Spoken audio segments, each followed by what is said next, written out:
The Galactic Exchange Program, let me tell you, was supposed to be the crowning achievement of the Varadi Collective. 43 years of diplomatic negotiations, 17 interstellar summits, and enough paperwork to fill a small moon, all so that young minds from across the known galaxy could sit together in the same classroom and learn about each other. Noble. Truly noble.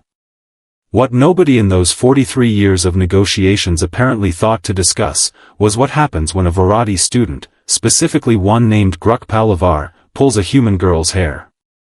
I, Commander Orel witnessed the whole thing. And I will carry the memory of it to my grave, mostly because it was the funniest and most terrifying sequence of events I have ever seen in my 42 years of military service. Allow me to set the scene. The Varadi Academy of Shared Knowledge sat on Orbital Platform 7, a beautiful structure of polished alloy and transparent panels that floated above the neutral zone between our territory and the humans. The Academy had students from 11 different species.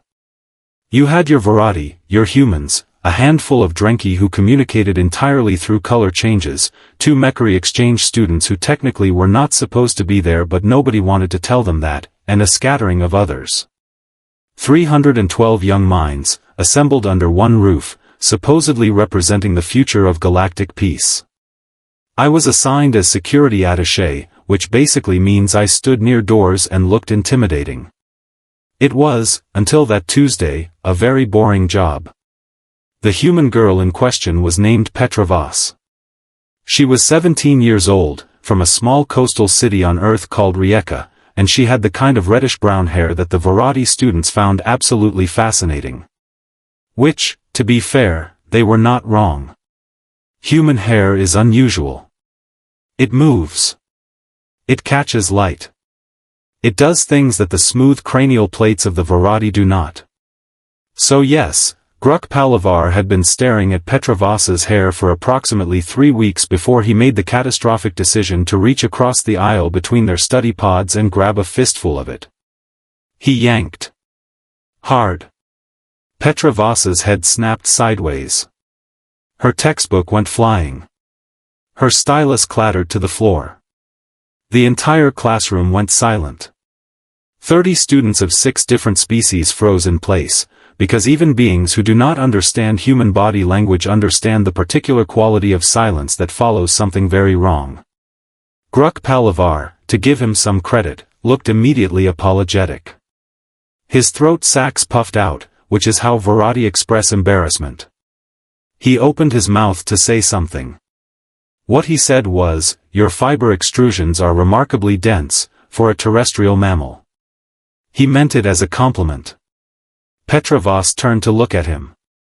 Now, I have seen a lot of things in my military career. I have stood in front of Cathali warlords. I have negotiated with Drenki pirate clans when they were, shall we say, in their red phase, which is not a good phase. I have once, memorably, been in the same room as an annoyed Mechari during mating season. But the expression on Petra Voss's face in that moment was something genuinely new. It was not rage, exactly. It was something quieter than rage. Something measured, and ancient, and very, very certain of itself. She stood up from her pod, smoothed the front of her uniform with one hand, looked at Vreth Pallavar directly, and slapped him so hard across his primary face that the sound echoed off every transparent panel in the room. Grukk fell sideways off his stool. The Drenki students turned white, which for them means total sensory shutdown. The 2 Mechari exchange students slowly rotated their optical stalks toward each other in the way that, I would later learn, translates roughly to, "Are you registering what I am registering?" The Varadi instructor, a senior academic named Tuval Roshan who had spent 30 years studying human culture and was still clearly not prepared for this, made a sound like a broken atmospheric valve. And I, Commander Orel, security attaché, decorated veteran of the 3rd Drenki conflict, stood by the door and did absolutely nothing. Because I had not been trained for this. Nobody had been trained for this. What we had also not been trained for was what happened 11 minutes later, when the alert came through on every comm device in the building at the same time. General Vreth Pallavar, Supreme Warlord of the Varadi Outer Reaches, and, more relevantly, Grukk Pallavar's grandfather, had arrived at the platform. Unannounced. With a fleet. He had heard, someone on that station had been spectacularly fast with a comm signal, what had happened to his grandson. And he was, to use the diplomatic term, not pleased. The alarm was not a drill. General Vreth Pallavar was not a small being. He stood at 2.5 meters tall, with 4 arms, a cranial plate that had been ceremonially scarred 17 times to mark 17 military victories, and a voice that, when raised, had once caused a junior officer to faint simply from the vibration. He commanded a fleet of 63 warships. He had never, in his entire 70-year military career, lost a single engagement. He had also, apparently, never met a teenager from Rijeka. His shuttle docked at Platform 7 with the kind of deliberate slowness that powerful beings use when they want everyone to understand exactly how powerful they are. The docking clamps engaged. The airlock hissed. And then Vreth Pallavar stepped through the corridor with 8 armed escort soldiers, full ceremonial armor, and the specific expression of a being who has already decided how this conversation ends. I was standing directly in his path, because someone had to be, and my superior officer had suddenly developed a severe and very convenient stomach illness. "Commander," Vreth said, looking down at me the way you look at something you almost stepped on, "where is the creature that struck my bloodline?" I want to be very clear that I chose my next words carefully. I had a career. I had a pension. I had a very comfortable apartment back on Varadi Prime with a view of the second moon. "General," I said, "the situation is being reviewed by Academy administration, and I would strongly recommend." He walked past me. "Right. Fine. Pension it is, then."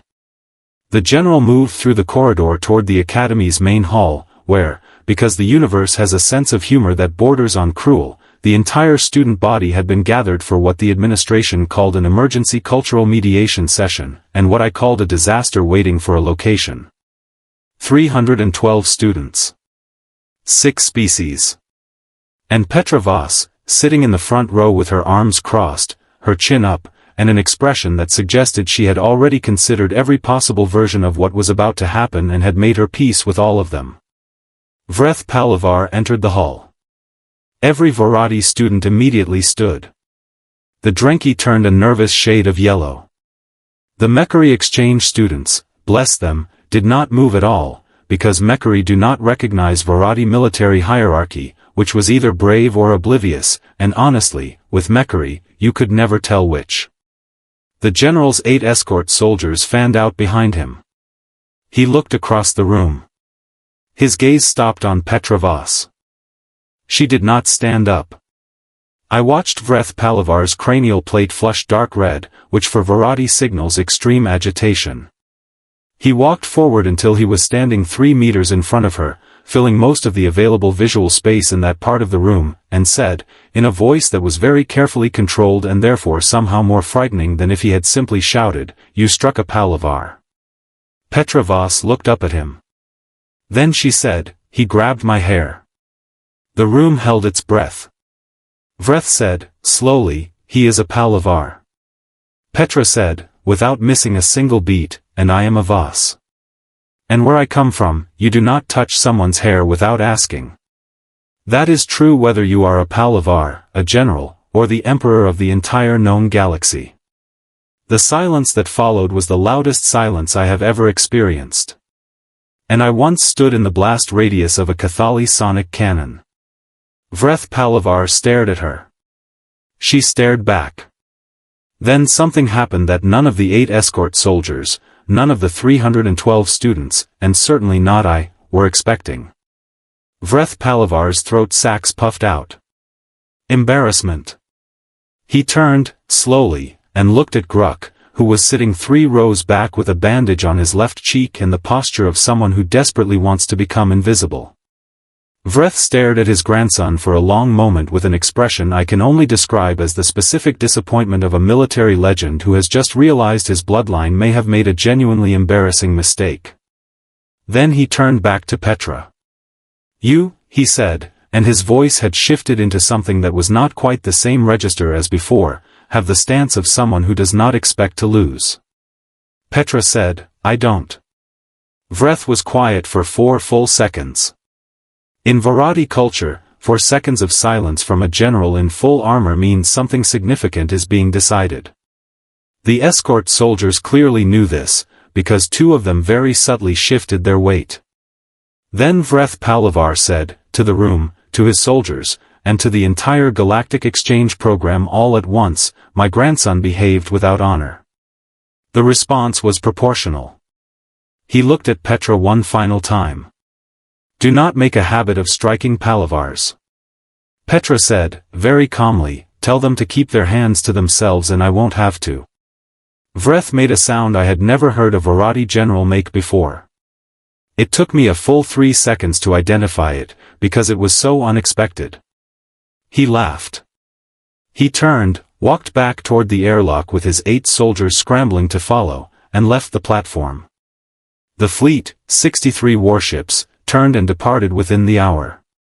The Academy sent 17 formal reports to the Collective High Council. Grukk Pallavar, to his credit, apologized to Petra the next morning. A real apology. The kind with eye contact and no excuses. She accepted it, because, as she told me afterward in the corridor, he looked like he meant it. I filed my own report that evening. Under the section marked, Notable Observations from the Field, I wrote 1 sentence. Do not, under any circumstances, pull a human's hair. I thought about adding more.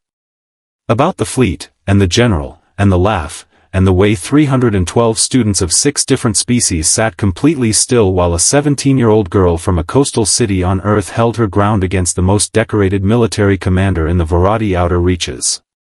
But honestly, that 1 sentence covered it. The Galactic exchange program continued. It runs to this day. There are new rules now, covering 43 specific points of physical conduct between species, effective immediately following what the administration officially logged as Incident 7 Gamma. Everyone else calls it something different. They call it the Tuesday that a Voss taught a Pallavar what manners look like.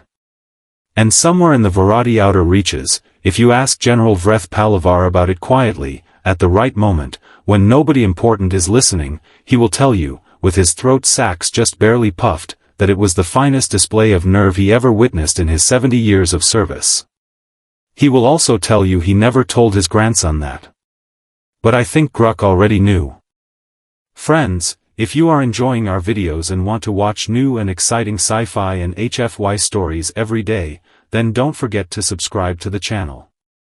Also, make sure to turn on the bell icon so you never miss any of our latest uploads. Like the video and share it with your friends as well, so our community can continue to grow and bring you even more amazing content.